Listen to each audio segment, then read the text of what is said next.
if you can summarize the first and second principle. Yeah, the first principle just says that everybody is entitled to a scheme of basic equal liberties. Mm-hmm. And these basic equal liberties have to be secure. And so here the question is, what does security mean? The second principle mainly says that social and economic inequalities should be arranged in such a way that the people in the lowest socioeconomic position are as well off as possible. Mm-hmm. So inequalities are justified only if they benefit, so to speak, the bottom position. Mm-hmm. Mm-hmm. Got it. So you move into this, in your own career, you start applying some of this theory, right? Why did you start with thinking about global inequality and global poverty as your first? Mm-hmm. Simply because the problems there are the largest. You know, we have problems, there's torture, there are the suppression of political opinions and so on and so forth. But in terms of sheer quantity of how many people suffer, how many people are excluded, how many people don't have their human rights fulfilled, this is a vastly larger problem. Mm-hmm.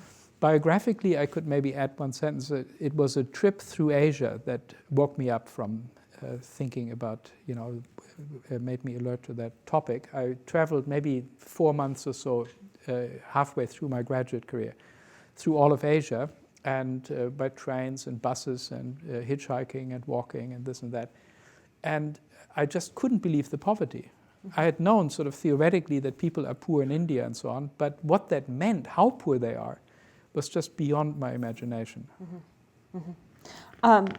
So when you write about global poverty, sort of, there are many who write about global poverty and say we have a duty to give, and we've had many people who come here and say that we have a duty to give to the poor, give to World Bank or whatever organization we choose to help with global poverty.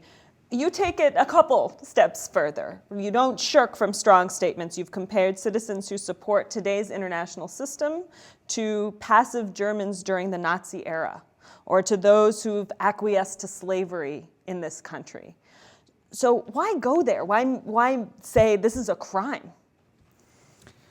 Because it's true, right? I mean, it may not be the most politic thing to say. It may not be the best way to motivate people. But I really think it is true. And again, the Nazi period, this awakening that I described in my youth, was very fundamental there, right? Lots of people around me, lots of the adults, if you talk to them, they said, what are you talking about? This is not, certainly not a minor thing. I know my heart, I never intended ill. I never really hated anybody. And I said, well, yet you were part of a big organism that together did an enormous amount of damage. Hitler alone could not have killed all these people, right? And the few people around him. It was done systematically by all these people in some way collaborating. Nobody wanted to be impolite. Nobody wanted to be different from the others. And so they, like a herd, they went forward.